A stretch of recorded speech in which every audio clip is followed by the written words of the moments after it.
What's up, ladies and gentlemen? This is Jay Brown coming to you from the New Legacy Group LLC, and this is going to be a five-part series called The Blessing and the Lesson. And I'm going to start off with the root. Um, and this is a very important piece to the message. Um, like I said, as y'all know, I've been going through some ups and downs and changes and turnarounds, but I also had to, find out about myself and understand, since the root of a lot of things, the root of where I come from, the root of, some of the issues or some of the problems, and the root of where my natural knowledge comes from. But when we talk about the root, I want you to understand this.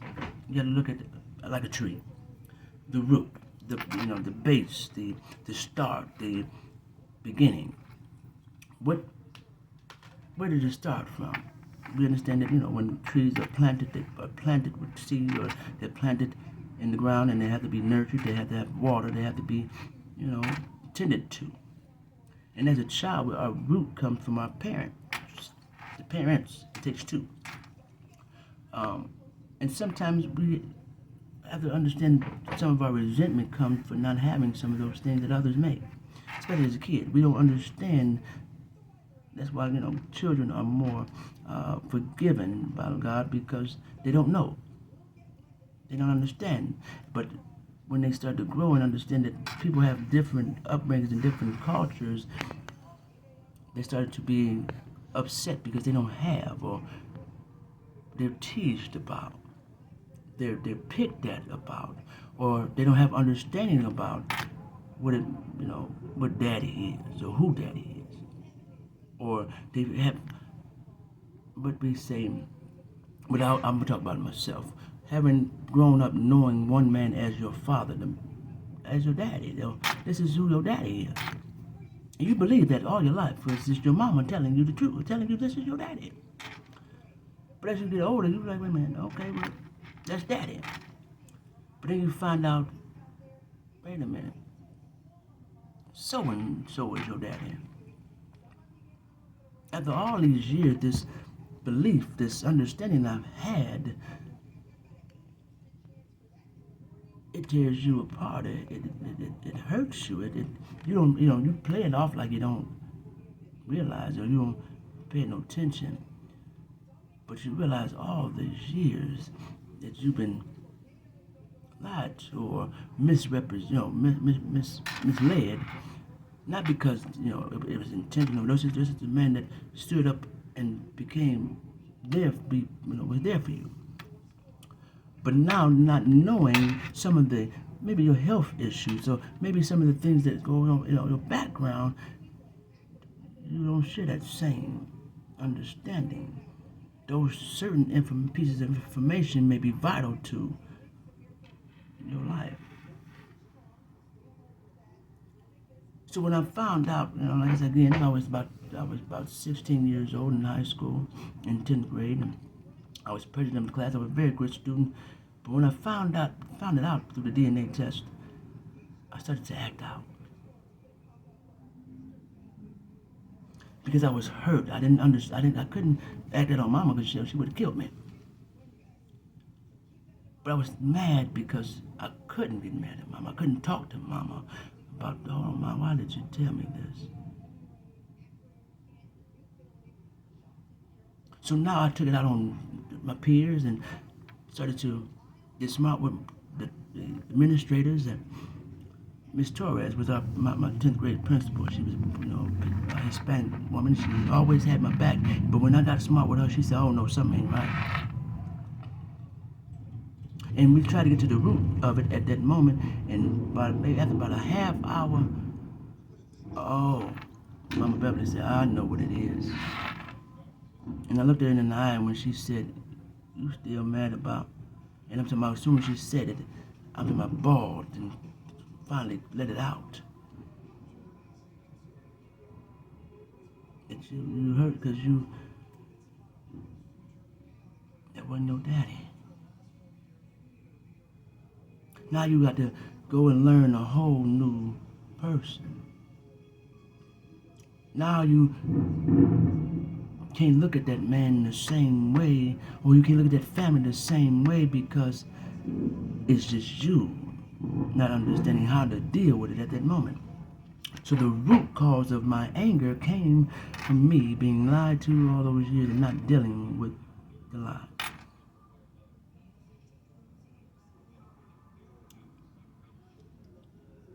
So understanding that we got to find out the root of what causes, like I said, the reason why I could pinpoint anger for myself, because that was one of the hardest things I had to deal with. Because now all the hurt, the anger that I built up, like I said, I'm very strong now, but back then when I was getting bullied on, you people spitting on you, and you really can't do too much because you're not in the clique with them. Because if you gotta fight one of them, they all gonna jump on you, and that ain't what you wanna do. I ain't to be spit on and have your head smacked every day. Mama, she ain't know how to fade, so she had a chili bowl, and it's bad back there. And my head got one of them hooks on the back. So the head get extra, they get stuck right there. Being picked on because you're wearing second-hand clothes. Being picked on because your name is different from everybody's.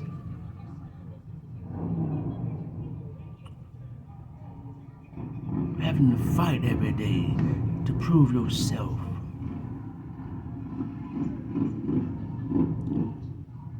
And not having no one to understand. This is what I have to go through every day, and now they want to make you feel like you a troublemaker, or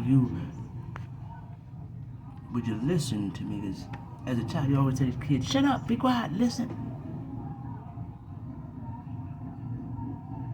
Now you get to that point where you get tired of talking, you get tired of, you stop speaking up for yourself, you start letting people just, but now when you get older and your spiritual understanding, helps you understand how to engage your mental understanding. You get physically stronger, mentally stronger, and spiritually stronger, all over time. Sometimes it comes earlier in life, sometimes it comes later. I would have to say at 35 years old, and I'm stronger now at 38. To say, hold on, you ain't fitting. I wish you would put your hands on me. My name is Jazz Man. Mama, you better not put your hands near my head with that clipper. Mother, I don't like what you did, but making sure I said it in the right way, in the right tone, because I don't want that anger no more. See, again, the root of anger is when you get angry, you make decisions that can change the rest of your life.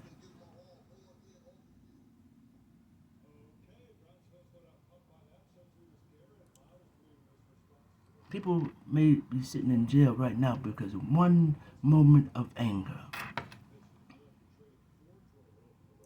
Yes, be mad. Be mad, but be mad. You gotta make me mad. Be mad. But being mad helps you say, hold on, let me get away from this situation. Let me think. Let me get some air before I do get angry and have to make a hasty decision. Because when you get mad, like I said, as you walk away, you got time to think. But hold on. In your madness, don't let nobody instigate. Because, there's a lot of drama people like that. A lot of dramas. The only drama I like now is Young and the Restless. Oh, Lord, Nikki. Victor. Nick. I don't want no drama because only drama I want is the acting I do on my commercials. I don't want trouble. I don't want misunderstanding. I don't want miscommunication. I don't want to be angry because when you start seeing red, it's a danger. And it can be danger for yourself more than it is for others. Because like I say again, going to the root of knowing that anger is what's the problem. I had to find out how to control it and how to, because that's what I don't want my freedom taken. And that is the freedom of conditions and the laws, the man-made laws, but it's freedom nonetheless. I can get up in the morning what time I want to. Anybody telling me 5 o'clock, wake up, oh, lights out. You don't want that. I did 5 months. It wasn't, it wasn't prison, a little detention, but in still, if that's what detention is, I would hate to see what prison is. And let me tell you like that, I ain't trying to get you no chance to let you see that. It's just, I done heard the stories and watched the movies, and some people didn't experience it. I don't want to experience that. So let me control my anger. So that is not going to be one part that's going to put me there. So again, understanding the root. People, like I said, counselor. I did chemical dependency. I was a counselor an associate counselor at Matt Talbot. And I had to understand, I'm reading these books and everything, and wait a minute, some of this stuff don't apply to these folks. Okay, we're going to find the root, but you ain't got to keep going to these meetings and talking about the drug, because now that's going to make you think about the drug, and now you're going to want to go do the drug because you're thinking and talking about the drug all day. Okay, let's find out why you use the drug. Okay, we find out why. What can we do to help you get your mind off of it and get you into something productive to keep that away from you? Now, people play some things and say that. That's a good one. I like that. But I'm telling you, you better not send me to no AA meeting. I used to take my clients over to AA meetings. I'll be like, damn, I'm on a drink after this. But then some of them ones that get up there and start leading, wasn't you at the bar with me the other day? I'm not judging you, but don't stand up here and just because you want to, put on the show. Sometimes we are spiritually broken because we're still thinking about some things that happened in the past, and we're physically unable to call out for help.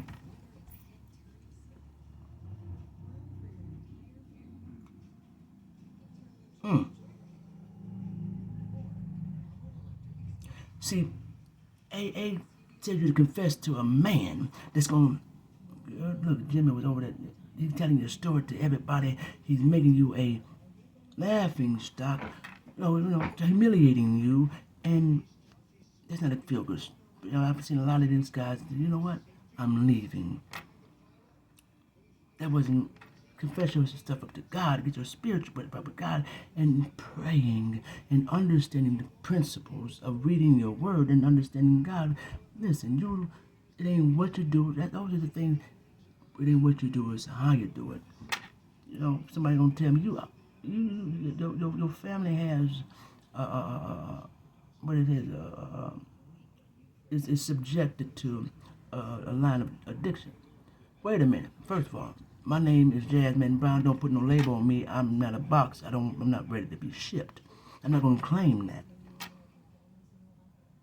Because my mind got to be strong, because that don't matter to me. Because wait a minute now. If that matters more to me than having a roof over my head, then guess what? My priorities is messed up, and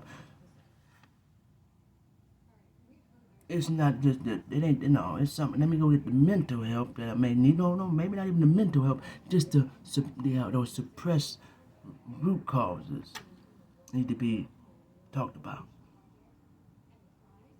And as a counselor, sometimes, who counsels the counselor? Because the counselor has to deal with all the client's problems, his own problems, and then, wait a minute. Nobody want to hear your problem when it's your turn. Who can you vent to? But now, again, when I started reading the Word, I learned about 6 things to make sure that these things, or the things that God put upon this earth, I don't misuse and use in moderation, and the ones that work for me and the ones that don't, and the ones that should stay away from. I had to recognize what caused the problem, or what caused the goodness, or what caused the ugliness. I had to recognize that, Like it's like cooking food. Oh, why my food keep burning? Oh, I had to recognize it, turn the eye on too high. The second part was acceptance. Oh, that's the hard one. People hate to accept some negativity in their life. They can accept some gifts, yes, but when they accept, oh, you know what? That is ugly of me.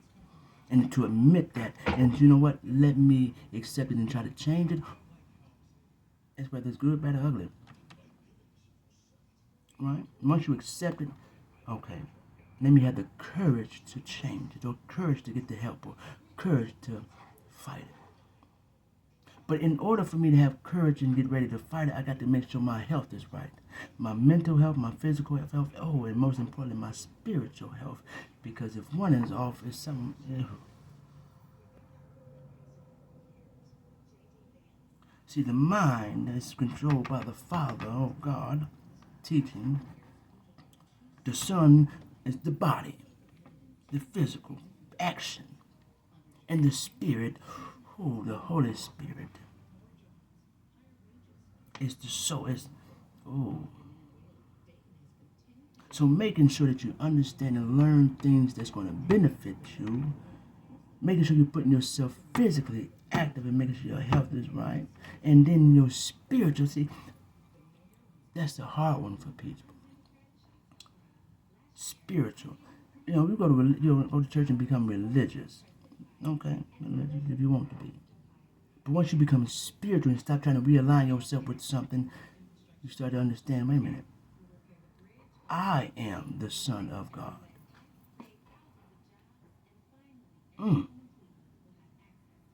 Meaning I am a creator as well. God created me in his image, so therefore I'm creating my destiny or my destruction. I create the problems I have, or I create the prosperity because I am a creator. So your health, your spiritual health got to be. So that's why I had to start reading the word for myself, because when I went to church, they always flip back and forth and something the context got mixed up. And when I started reading and understanding how the story of Joseph related to me, and how the story of Moses, of Noah, showed me that God made a mistake as well and was able to show me how to fix the mistake he made.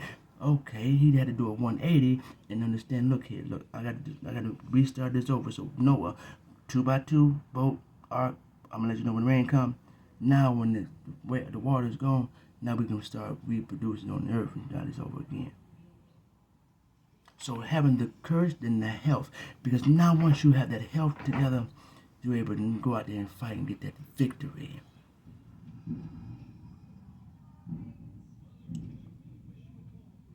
See, once you get the acceptance, it's all uphill from there.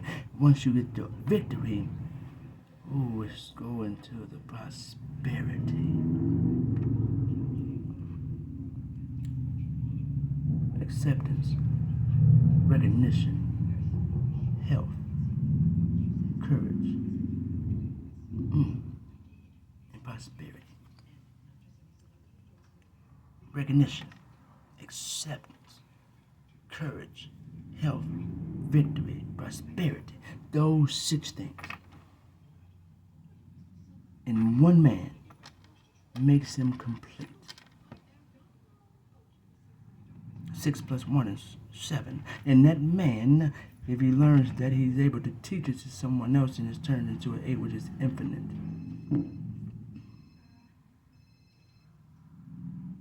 So the trouble with it is someone who then read a book by man's hand is going to tell you what he thinks.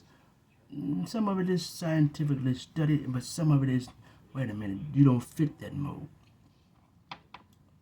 We only fit you there because it brings money. I watch so many kids when I work for the school board get put on IEP so that the parents can get a check and put them in special programs. And they didn't need no independent educational plan. Meaning they talking about they slow. No, they just got more energy than the rest of the kids. One teacher with 30 kids, you mean tell me Jimmy need a little more attention? He's the only child.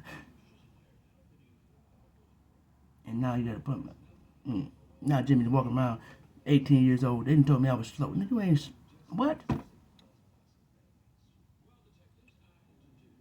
For the money. So, the root.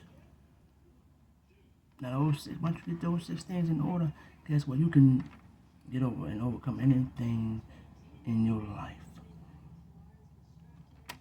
Again, people, places, and things. If I learned that when I drink, I can have one drink and I'm good when I'm by myself. But when I'm around people, guess what?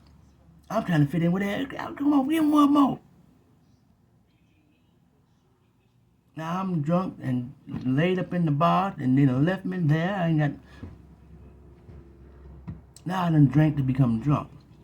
Now when I'm by myself, I done drank to get my little buzz. I don't need. I know my limit. That's good for me. I'm good.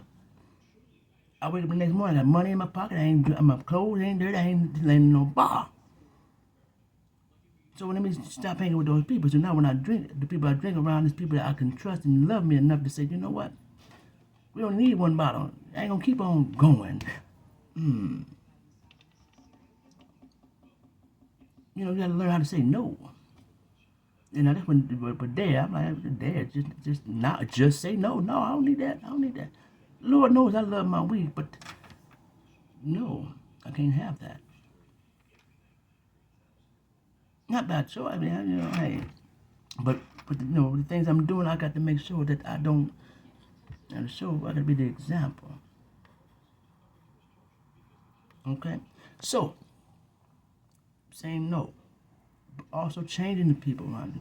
Now, if you don't, ain't no reason for me to drink if people around me don't drink. Like my auntie, she's been delivered. She's been delivered from her drinking. So I want to have a good time with auntie because that's what auntie don't drink. I ain't gonna disrespect her and bring no drink.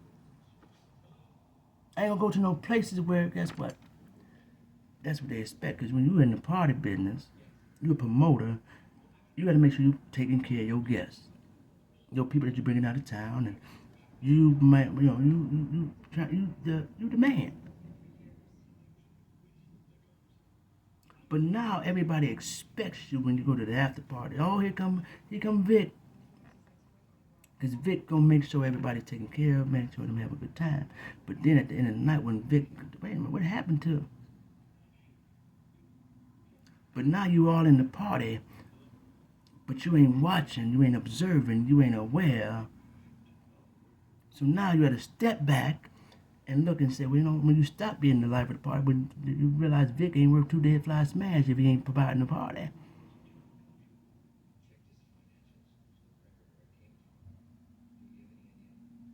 Oh, now you start seeing who behind you, you know, who got your back. So now I know that I gotta have I gotta take care of my front for good. I gotta make sure my front is good because don't nobody have your back like yourself and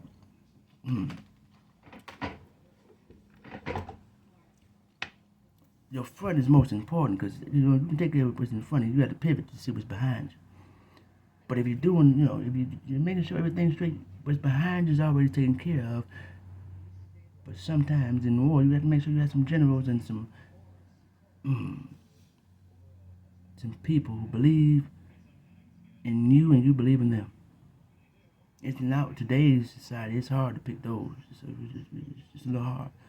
But it ain't hard once you get your spiritual eye open. With your natural eye, you can see, oh, you see the beauty of things on the end, but the natural eye. But when you go through the spiritual eye, you say, oh, wait a minute. You so beautiful, you're ugly on the inside. And that's, oh, you understand what I'm saying? You so beautiful. Your actions, your intentions, your agenda makes you ugly. And that's, you know, like I said, a spiritual thing. Because like I said, I'm like, but why is this person, you know, it's just too, it's because now the spirit has been, spirits are transferred by people that sometimes may not have your best interests. when you hang around people who are always upset, who always hate, who don't want to see, now you turn into that spirit turns right in. Oh, but when you start hanging around people who want to lift you up, I don't care what you crying for, man. What's going on? Talk to me. Hold on, baby, I'm trying to make this money. I'm trying to get. I want to be comfortable. The people I'm bringing that's around me now, they listen here. I see the vision. But one story I always tell when I tell my I want somebody like the secretary of Microsoft. Bill Gates went to this woman when they was just starting. He said, "Ma'am, if you stick with me, yeah, you know, I understand we had some rough times, but if you stick with me, I'm telling you, when we start eating, we gonna eat real good." She was one of the richest secretaries of the Microsoft company because she stayed faithful. She seen the vision. So even though you may not see the manifestation of prosperity in the physical or monetary units, you see it in the now, oh man, productivity. We're making the moves because in business, sometimes in the beginning, you gotta do little things for free. Like, hey, let's just let them see the product and the quality that we got. So when we go out here and start asking for people to pay for our product, they know what they're getting. So that when they see it, the price point matches the quality of service. I can understand why Whole Foods charge for that. Yeah, they got some